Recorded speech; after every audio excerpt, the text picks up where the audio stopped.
இவன் எங்களோட school trip இந்த எக்ஸசைஸில் வந்து 5வது பார்ட். நான் முதலே சொன்ன மாதிரி இந்த பார்ட்டோட நாங்கள் இதை ஸ்டாப் பண்ணுறோம். பிறகு சில எக்ஸாம் பேப்பர் செய்வோம். இப்போ இந்த கடைசி எங்களோட பாட்டு பார்ப்போம். After entering the imaginary lion's head, we climbed up to reach the iron ladder. After entering the என்ற பிறகு entering the என்ற உள் நுழைதல் அல்லது ஊடாக போதல். entering the imaginary lion's head. imaginary என்று சொல்கிறது வந்து கற்பனையான lion's head, சிங்கத்தின் தலை. அப்போ கற்பனையான சிங்கத்தின் தலையினூடாக நாங்கள் என்டர் பண்ணிய பிறகு உள்நுழைந்த பிறகு ஆஃப்டர் we climbed up, நாங்கள் climbed up மேலேறினோம். to reach அடைவதற்கு the iron ladder. அப்போ அந்த அயன் ரெண்டா உங்களுக்கு தெரியும், இரும்பு, லேடர் ரெண்டா ஏணி. ஸோ அது வசனத்தை ஃபுல்லாக பார்த்தோம்னு சொன்னால் கற்பனை சிங்கத்தின் தலைக்குள் நுழைந்த பிறகு இரும்பு ஏணியை அடைய மேலே ஏறினோம். நான் முதலில் சொன்னேன், லாஸ்ட் வீடியோவில் 2 சிங்கத்தின் படிகளுக்கு முன்னாடி சிங்கத்தின் பாதங்கள் இப்படி இருக்குது, அந்த பாதங்களுக்கு நடுவில் படி மேலே போகும்னு சொல்லி அந்த படி போய் அங்கே இருந்த ஒரு இரும்பு ஏணி மேலே அப்படி போகும். அதைத்தான் நீங்கள் சொல்கிறேன், சரிதானே? ஆஃப்டர் என்டரிங் த இமேஜினரி லயன்ஸ் ஹெட், முதலில் சொன்னால் சிங்கத்தின் தலைக்குள்ளால் போகிற மாதிரி கற்பனை செஞ்சு கொண்டு நாங்கள் போனோம்ண்டு. அப்படி போன நாங்கள் மேலே அந்த இரும்பு ஏணி அடைகிறதுக்காக மேலே ஏறினோம். It was a little bit scary as we could see below through the steps. It was அது இருந்தது, எது இருந்தது? It was a little bit scary. little bit கொஞ்சம் scary என்றா பயங்கரமானது, பயமுறுத்தக்கூடியது, அச்சுறுத்தக்கூடியதாக இருக்கிறது தான் scary. It was little bit scary, அது கொஞ்சம் பயங்கரமாக இருந்தது. எது? as we could see நாங்கள் பார்க்கக்கூடியதாக இருந்தது. below கீழே நாங்கள் பார்க்கக்கூடியதாக இருந்தது. கொஞ்சம் பயமாக இருந்தது, அச்சமூட்டக்கூடியதாக இருந்தது. ஏன்? we could see below through the steps. அப்போ ஏணியில் இருக்க படிகளினூடாக நாங்கள் கீழே பார்க்கக்கூடியதாக இருந்ததால் அது எங்களுக்கு கொஞ்சம் பயமுறுத்தக்கூடியதாக இருந்தது. We placed our steady foots carefully on each steps. We placed நாங்கள் வைத்தோம். ஏதோ அதாவது பொருளை ஒரு இடத்துல வைக்கிறதா இருக்கலாம், அல்லது ஒரு ஆள் அவருக்குரிய தகுதியான இடங்களில் வைக்கிறலாம். அப்படி ஏதாவது ஒன்று இது ஒரு இடத்துல நாங்கள் வைக்கிறது வந்து பிளேஸ் பண்ணுறது. So we placed our steady foots. steady என்ன உங்களுக்கு தெரியும், உறுதியாக வைக்கிறது. ஸோ our steady foots, எங்களோட உறுதியான கால்களை நாங்கள் வைத்தோம். இப்படி carefully கவனமாக on each steps, ஒவ்வொரு படியிலும் எங்களுடைய உறுதியான கால்களை கவனமாக வைத்தோம். And we reached the top of the rock. And we reached, நாங்கள் அடைந்தோம், the top of the rock. top of the rock னா ரொக்கின் டாப், பாறை உச்சியை நாங்கள் அடைந்தோம். The view around us was breathtaking. The view around us, view னா எங்களோட பார்வைக்கு தெரிகிற காட்சி. around எங்களை சுற்றி இருந்தது, சுற்றி இருக்கிறது தான் அரவுண்ட். அஸ்ஸண்டா எங்களை, அஸ்ன்றதெல்லாம் முதல்ல உங்களுக்கு படிப்பிச்சிருக்கிறேன். படிக்காதவர்கள் ஃபஸ்ட் டைம் வீடியோ பார்க்குறார்கள் பார்த்துக்கொள்ளுங்க.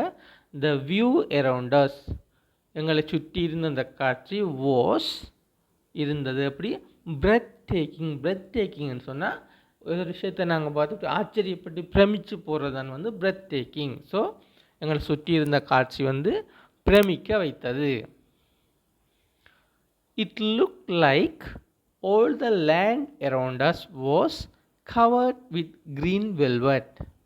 It looked like anda பார்க்க ஏதோ ஒன்றை போல இருந்தது. எப்படி என்று பார்த்தோம்னா all the land around us, எங்களை சுற்றி இருந்த நிலமெல்லாம் was covered னா மூடப்பட்டிருந்தது with green velvet, அது பச்சை நிற வெல்வெட் துணியால் மூடி எங்களை சுற்றி இருந்த நிலமெல்லாம் மூடியதைப் போல இருந்தது. இட் லுக் லைக் அது ஏதோ ஒன்றை போல இருந்தது.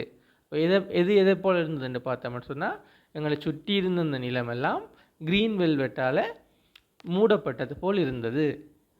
தமிழில் நாங்கள் இதை சொல்கிறதுன்னு சொன்னால் பச்சை கம்பளத்தால் போர்த்தப்பட்டது போல நிலம் இருந்தது என்று சொல்லுவோம். We could see Pidurangala rock from distance. சிகிரியாவில் போயிருக்கிறவங்களுக்கு தெரியுமாங்க, இன்னொரு தூரத்தில் இன்னொரு குட்டி பாறை குன்று ஒன்று இருக்குது, அதுக்கு பேர் பிதுரங்கலை. அங்கேயும் சுற்றுலா பயணிகள் போவாங்க. அங்கேருந்து பார்க்கும்போது இந்த சிகிரியா பாறை நல்லா அழகாக தெரியும். ஸோ we could see, நாங்கள் பார்க்க முடிந்தது, பிதுரங்கல் rock from distance.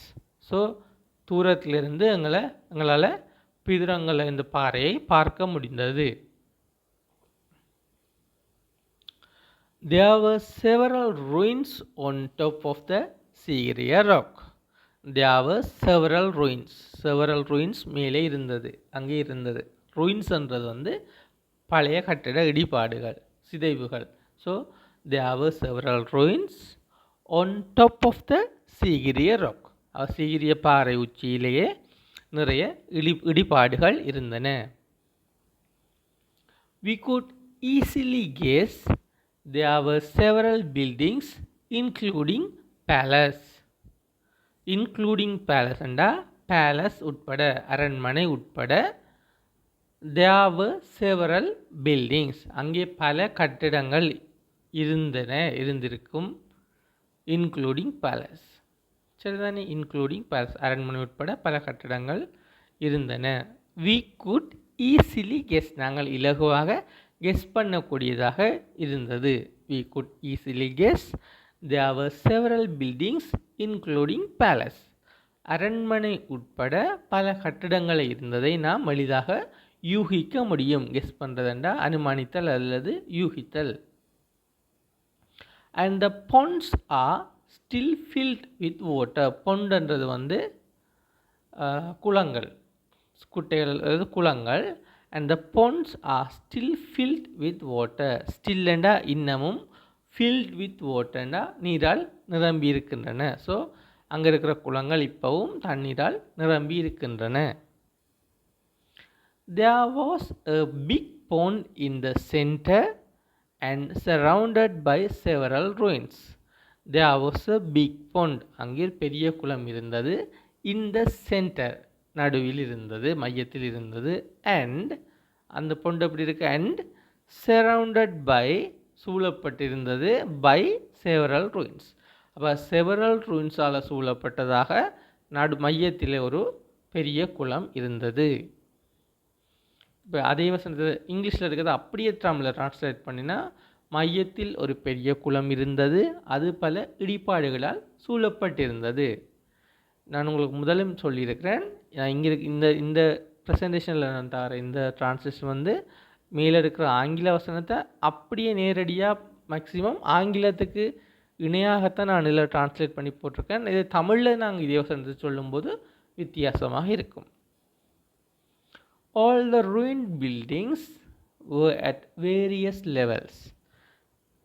all the ruined buildings, அனைத்து ruined இடிந்த கட்டிடங்கள், were at various levels. various பல்வேறு. அப்போ அது மலை குன்றாக இருக்கிறதால ஃபுல்லாக இப்படி சமதளமாக இருக்காது. மலை இப்படி இருக்கும்போது ஒவ்வொரு கட்டிடமும் ஒவ்வொரு தளத்தில் இருக்கும்.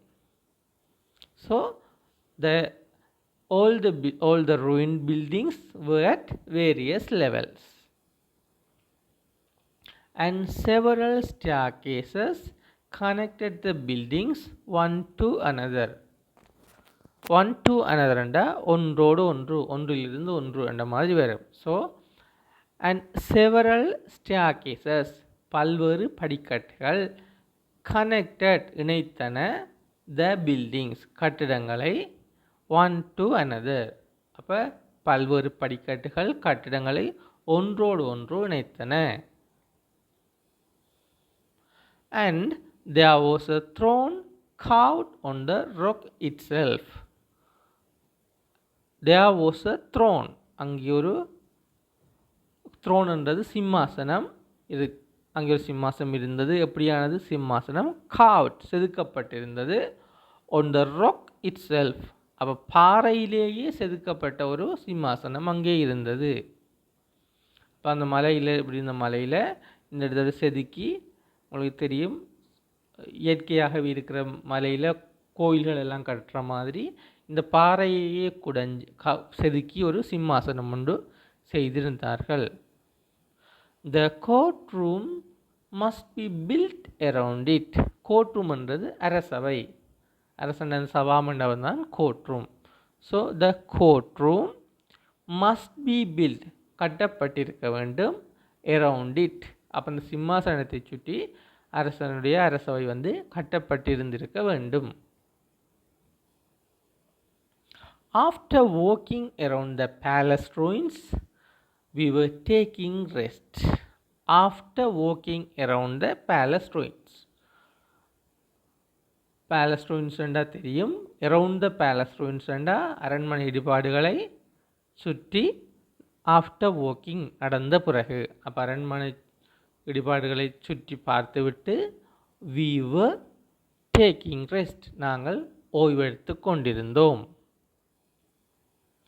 Our teacher told about the history of King Kasyapa and this rock fortress. Our teacher told, ஆசிரியர் சொன்னார், about the history of வரலாற்றை பற்றி, of King Kasyapa, அப்போ கிங் காசியப்பாவின் வரலாற்றை பற்றியும், and this rock fortress, அப்போ ஆசிரியர் என்ன சொன்னார்? History of King Kasyapa and this rock fortress. எங்கள் ஆசிரியர் காசியப்ப மன்னனின் வரலாறு மற்றும் இந்த பாறை கோட்டை பற்றி கூறினார். After a half an hour of rest, we descended down. We descended down என்றால் நாங்கள் கீழே இறங்கினோம். descended பண்ணா கீழே இறங்குதல், down என்றால் கீழே. We descended down. After a half an hour of rest, after a half an hour of rest, ஒரு அரை மணி நேர ஓய்வுக்கு பிறகு நாங்கள் கீழே இறங்கினோம். I have already finished my water while resting on the top. While resting on the top, on the topil rest பண்ணும் பொழுது, while என்று சொல்லியிருக்கேன், while when என்று ரெண்டு சொல்லும் தனியாக உங்களுக்கே படிப்பிச்சிருக்கிறேன். So while resting on the top, மேலே ஓய்வெடுக்கும் போது, I have already finished my water. I have already finished, நான் ஏற்கனவே முடித்து விட்டேன். இதை my water, அப்போ மேலே ஓய்வெடுக்கும் போது எனது தண்ணீரை நான் முடித்திருந்தேன். So I was feeling thirsty. thirsty என்றால் தாகமாக இருத்தல் தான். thirsty தாகம், thirsty தாகமானது. So I was feeling thirsty, எனக்கு தாகமாக நான் உணர்ந்தேன். In fact, உண்மையில், many of my friends, எனது பல நண்பர்கள் அல்லது நண்பர்களில் பலர் felt thirsty, தாகமாக உணர்ந்தார்கள். எனது நண்பர்கள் பலருக்கும் தாகம் ஏற்பட்டது. So we bought some cool drinks and water bottles near the parking area. near the parking area னா வாகன தரிப்பிடம் பார்க்கிங் ஏரியாவுக்கு அருகில். we bought, நாங்கள் வாங்கினோம். some cool drinks, சில குளிர்பானங்கள், and water bottles. ஸோ அதனால் வாகன தரிப்பிடத்துக்கு அருகில் குளிர்பானங்கள் மற்றும் தண்ணீர் போத்தல்களை வாங்கினோம். Then we started our journey towards Anuradhapura. Then பின்னர் we started our journey. We started நாங்கள் ஆரம்பித்தோம். our journey, அப்போ பயணத்தை ஆரம்பித்தோம். towards நோக்கி. அனுராதபுரம்ன்றது இலங்கையில் இருக்கிற ஒரு நகரம். ஸோ பின்னர் then we started our journey towards Anuradhapura. பின்னர் அனுராதபுரம் நோக்கி பயணத்தை ஆரம்பித்தோம். On the way We had lunch again from a roadside restaurant. On the way, வழியில் we had lunch again from a roadside restaurant. Again மீண்டும் from a roadside restaurant. சாலையோர ரெஸ்டாரண்டில் சாலையோர உணவகத்தில் மீண்டும் நாங்கள் லஞ்ச் மதிய உணவை எடுத்தோம். on the way. ஸோ வழியில் மீண்டும் ஒரு சாலையோர உணவகத்தில் மதிய உணவு சாப்பிட்டோம். The restaurant is famous for their organic foods and local cuisine. Local cuisine என்றது வந்து உள்ளூர் உணவுகள், உள்ளூர் உணவு வகைகள். ஆர்கானிக் ஃபுட்ஸ்னால் உங்களுக்கு தெரியும், இந்த ரசாயன கலப்பில்லாத நஞ்சில்லாத உணவு வகைகள். சரிதானே? த ரெஸ்டாரண்ட் இஸ் ஃபேமஸ், அந்த உணவு வந்து பிரபலமானது. ஃபோ எதற்காக? ஃபோ தேர் ஆர்கானிக் ஃபுட்ஸ், அவர்களுடைய ஆர்கானிக் ஃபுட்ஸுக்காகவும் லோக்கல் குசினுக்காகவும் இந்த ரெஸ்டாரண்ட் வந்து பிரபலமானது. They always serve the fresh fish captured from nearest lake. They always, அவர்கள் எப்பொழுதும் serve பரிமாறுகிறார்கள் அல்லது வழங்குகிறார்கள். The fresh fish, fresh fish என்றது வந்து புதிதான மீன். captured from nearest lake. nearest lake கண்டா அருகில் இருக்கின்ற ஏரி. இப்போ அருகில் இருக்கின்ற ஏரியிலிருந்து பிடிக்கப்பட்ட, கேப்சர் பண்ணுறன்னா பிடிக்கப்பட்ட, ஃப்ரெஷ் ஃபிஷ்ஷுன்னா புத்தம் புதிய மீனை வந்து அவர்கள் வழங்குகிறார்கள். அப்போ பழைய மீனை வழங்காமல் அருகில் இருக்கிற ஏரியில் பிடிக்கப்பட்ட புதிய மீன்களை அவர்கள் பரிமாறுகிறார்கள்.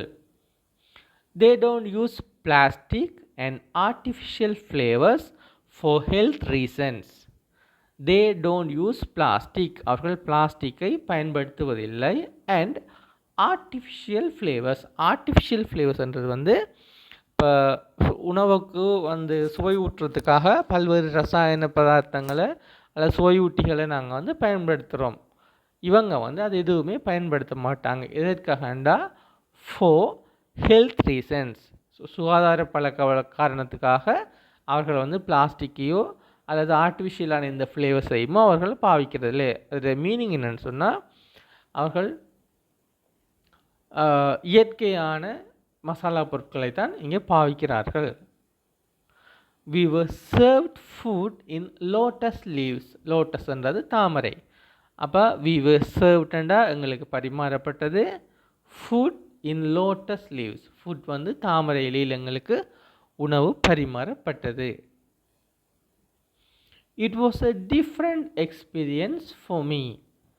Different experience என்றால் வித்தியாசமான எக்ஸ்பீரியன்ஸ் for me, எனக்கு ஒரு வித்தியாசமான அனுபவமாக அது இருந்தது. Then we continued our journey and reached Anuradhapura. Then பின்னர் we continued, நாங்கள் தொடர்ந்தோம், our journey, எங்கள் பயணத்தை நாங்கள் தொடர்ந்தோம், and reach அனுராதபுர, அனுராதபுரத்தை அடைந்தோம். We will see in next episode about the ancient capital of Sri Lanka. We will see in next episode, நாங்கள் அடுத்த எபிசோடில் பார்ப்போம் about பற்றி the ancient capital of Sri Lanka. ஸ்ரீலங்காவின் ஏன்ஷியன்னா பண்டைய காலத்தில், புராதன காலத்தால் தலைநகரம், கேபிட்டல்னா தலைநகரம். இப்போ இலங்கையில் பண்டைய காலத்து தலைநகரத்தை பற்றி அடுத்த எபிசோடில் பார்ப்போம். நான் முதலே சொன்ன மாதிரி இப்போதைக்கு இந்த 5 எபிசோட்டோட இந்த ட்ரிப்பை நான் ஸ்டாப் பண்ணுறேன். நாங்கள் இன்னும் கொஞ்சம் எக்ஸசைஸ்கள் பழைய எக்ஸாம் பேப்பர்ஸ் வந்து பார்த்த பிறகு நாங்கள் இதை கண்டினியூ பண்ணுவோம். எங்களோட வீடியோஸை திரும்ப திரும்ப நீங்கள் பார்த்துக்கொள்ளுங்க. உங்களுக்கு ஒரு கடிதம், ஒரு கட்டுரை எழுதக்கூடிய அளவுக்கு தேவையான அளவுக்கு நான் நிறைய விஷயம் படிப்பிச்சிருக்கிறேன். எங்களோட வீடியோஸில் லெசன்ஸும் இருக்குது, எக்ஸசைஸும் இருக்குது. நீங்கள் திரும்ப திரும்ப பார்க்கும்போது புதுசாக சொற்களும் அந்த வசன அமைப்புகளும் உங்களோட மனசில் பதியும் போது அதை வச்சுக்கொண்டு நீங்களே வசனங்களை உருவாக்கக்கூடியதாக இருக்கும். ஸோ அடுத்த வீடியோஸில் இருந்து வந்து நாங்கள் எக்ஸாம் பேப்பர்ஸ் பார்ப்போம். அது வரைக்கும் எங்களோட சேனலோடு இணைஞ்சிருங்க. உங்களுக்கு ஏதாவது டவுட்ஸ் இருந்தால் எனக்கு கேளுங்க. புதுசாக பார்க்குறவங்க சப்ஸ்கிரைப் பண்ணிக்கொள்ளுங்க எங்களோட சேனலில் தொடர்ந்து. உங்களோட இங்கிலீஷ் வந்து நல்லா வரணுமென்னு சொல்லி நான் விஷ் பண்ணுறேன். பாய் பாய்.